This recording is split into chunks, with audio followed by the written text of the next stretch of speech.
Печора-Илыжский заповедник с этого лета прекратит формировать группы туристов и сопровождать их по маршруту Якша-Плато-Мань-Пупунюр.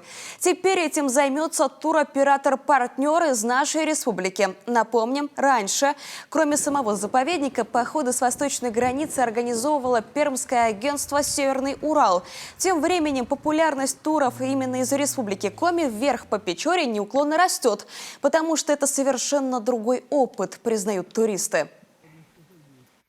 Существует несколько путей, как туда попасть. И мне кажется, вот есть такой путь, да, там, как просто приехать на само Плато, посмотреть и уехать.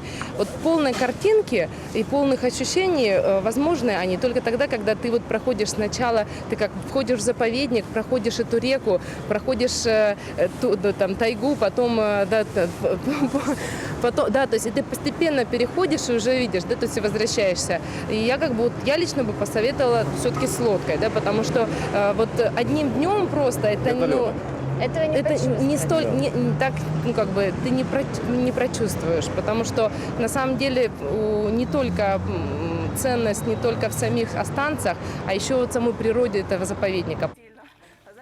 При этом, как пояснил нашему каналу, представитель туроператора, на ценах передачи туров никак не скажется. Стоимость участия в пешем маршруте на это лето от 23 тысяч рублей для жителей Коми. В свою очередь, заповедник сможет направить освободившиеся ресурсы именно на охранную деятельность. Ведь это и есть первоочередная задача инспекторов.